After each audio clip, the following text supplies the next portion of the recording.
Welcome, everybody. So this is the ethics course, right? All right, good. So we've got our in-class people, our online students. The good thing is I'm actually teaching one of the online Sahi classes this semester, so hopefully some of the students that are with us virtually right now have been already taken one of my classes, so they know that I'm weird anyway. So I've been asked to come here and talk about can ethics be taught is the kind of title of the question that I'm here to talk about. So we'll get into that a little bit. First, I'll kind of introduce myself for those of you who don't know me very well. My name is paulosincup1. I work as the Associate Director in the Conflict Resolution and Student Conduct Services Office.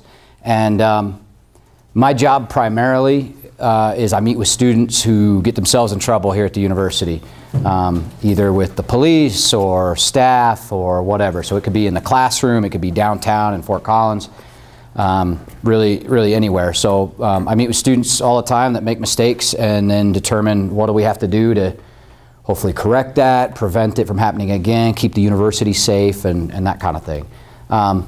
So there are a lot of kind of ethical things that come up every day in our office. So I guess before we get really too into that, I guess I'm wondering from you all like what the definitions you're working with, like what is ethics? Like I mean, you could define that probably a billion different ways. So what are you all working with in terms of, when you talk about ethics in this course, what are you even talking about? Come on, that had to be week one or something, right? That was probably a reading you didn't do? I think we're at the point right now, they describe the course to us as learning a bunch of different things, so it's going to get muddier before it gets clearer. Mm-hmm. So I think right now we're right in the middle of that it's muddier phase for us. Yep. It is. So I will say this, whatever your working definition of ethics is, to me, you can sit in a classroom. I got kicked out of my freshman philosophy class when I was an undergrad because my professor asked a bunch of freshmen a question of what do you all think philosophy is? And so I raised my hand and honestly said, I think it's a bunch of old white guys arguing about things that don't matter. And he kicked me out of his class. But that was what I thought. I didn't know, I don't know. But I do think it's important to be able to think about philosophically different situations. But I also think then you think about philosophically and theoretically like where your philosophies are as an educator. And then I also think there's another part of that of what does that look like putting it into practice. So in a practical sense, I'll probably talk today about things that are ethical dilemmas, moral, value-based, whatever. And so if you'd like, you can sit there and go, well, he said ethics, but really that's values, if you want to do that. Or we can just know that I think they're all realistically interchangeable, and that's what we're talking about when we're talking about teaching ethics. It's teaching kind of social norms, ethics, morals, values with students. So that's kind of what the my definition is. It's all intertwined together. Cool? Good? Sweet. Good. So when I think about then can ethics be taught, I'd be interested to hear anyone's opinion first. Like, what do you think? Can you teach ethics? Yes, I think you can. Okay. Why? You can teach ethics. You can teach ethical thinking. Okay. Coming from a variety of different viewpoints. Mm-hmm. You can use theoretical viewpoints or philosophical viewpoints. Whether it's classical or modern philosophy. Okay. So I think they can be taught. Yeah, I agree. I mean, the fact is, if it can't, you all are wasting a lot of money and time in this course, right? I mean, it's just kind of weird that in an ethics class that's even a question. But I think it's a good question. I actually think the question is, can ethics be learned? So you can teach anything. I mean, I can give you a book to read and whatever, and so I can teach, historical perspectives of philosophical thought around ethics and moral behavior and all that kind of stuff. But can someone actually learn it? And then my answer to that question is, does a baby have integrity? What is your answer to that? It's learned. Right. Baby doesn't have integrity. Baby are like the most selfish creature on the planet.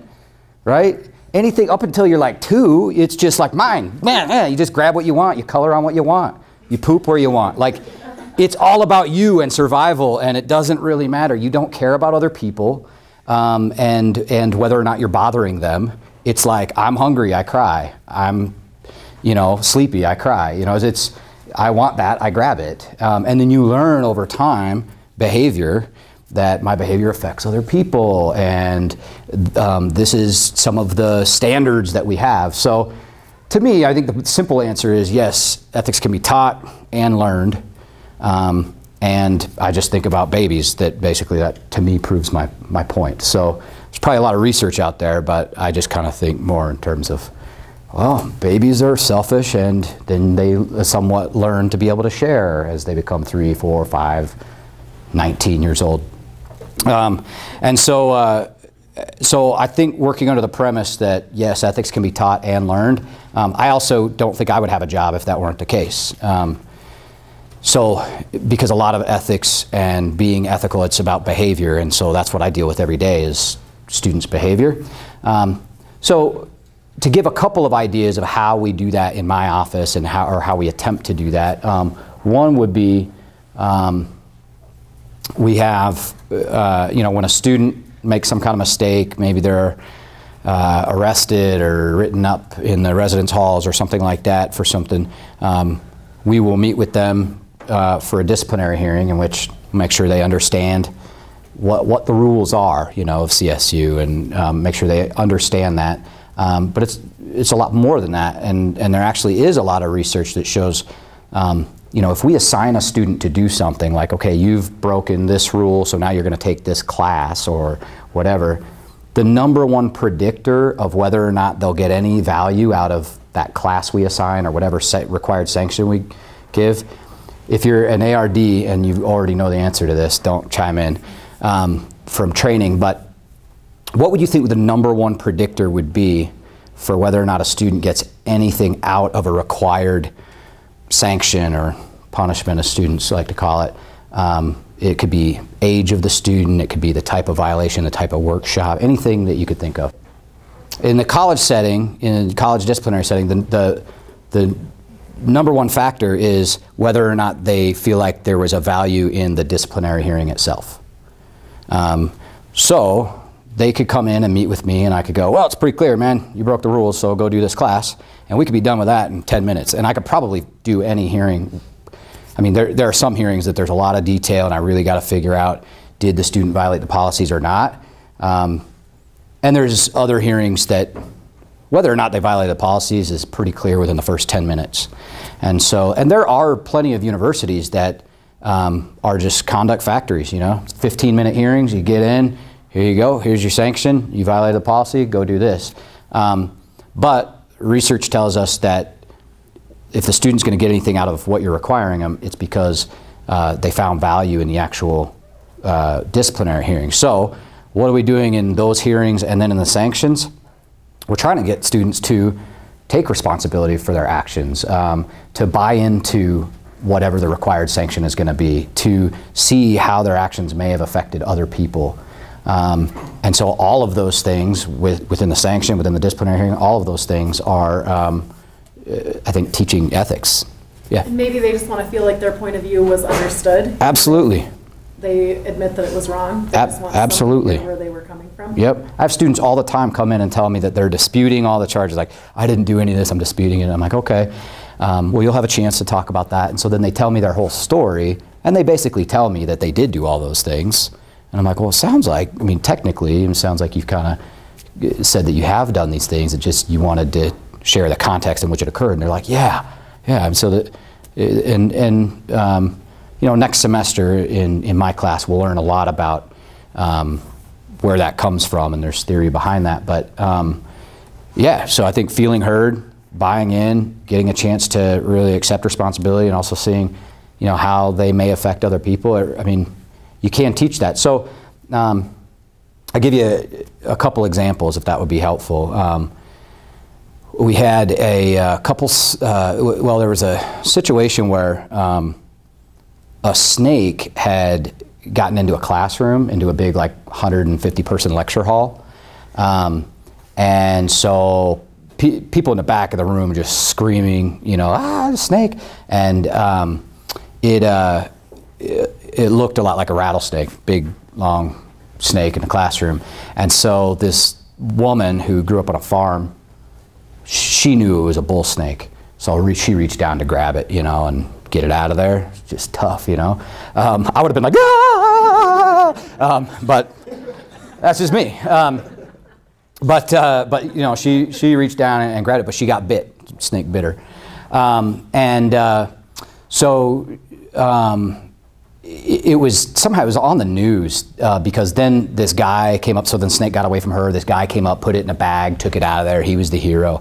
The news interviews him. You know, he was like, well, it's just the right place, right time, and you know, that kind of thing. So myself, you know, like working in conduct, I was like, this is weird. A bull snake doesn't just roam into a classroom. That's just odd. And apparently that's what the police thought as well. So they wanted to kind of figure out what happened. So they thought they'd start with the hero who was on the news. So they look up his information and call the number they had, which happened to be his parents' number. And so they said, you know, we wanted to talk with Johnny or whatever his name was about this snake incident. And parents said, well, we don't know about a snake incident. We know this weekend he caught a bull snake up the Poudre River. And the officer was like, great, thank you. Be in touch. So they contact the students. So it turns out him and a buddy caught this snake, and they thought it would be funny to let it out in a classroom and see what happened. So neither of them even were in this class. They didn't even attend this class. Like 150 people in this. So one of them comes and sits toward the back of the room, while the other then comes like during the middle of the class and lets the snake loose in the back, so that the one guy could, you know, nobody would get hurt and whatever. But people ended up freaking out, yelling, screaming. The one woman got bit. So it didn't go exactly as they planned. So when I met with them, they were, you know, if you're talking like remorseful, like, oh, this is the worst thing I've ever done, I feel so bad. They were probably like a 5 out of 10.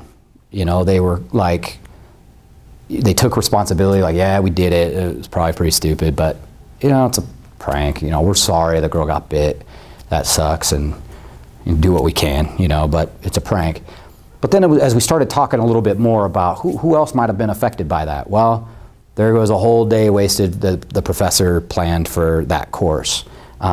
This happened to be literally 10 days after Virginia Tech. So there is a classroom full of people screaming. None of the people at the bottom of the front of the class knew what was happening in the back. They just heard everyone screaming.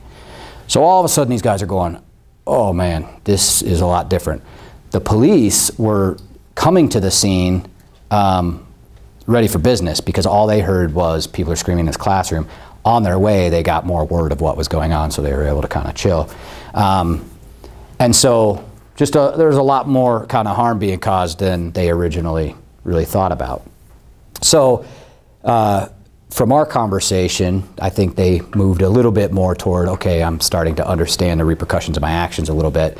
So then we followed up with what we call a restorative justice meeting, where we let the parties involved meet with each other and, you know, repair whatever harm caused. So the professor, the woman who got bit, the 2 guys, the police officer who responded, we had them all meet to talk about how this affected all the parties involved. In fact, we actually had a doctor from the veterinary hospital come talk about, one, the trauma to the snake, and how that might have affected the snake, but 2, this guy is world-renowned expert with exotic animals, and said there are rattlesnakes and bull snakes in this area that you can't tell the difference between, and that even on his table, he can't tell the difference until he examines pretty closely. So that could have been way worse than what those guys originally thought.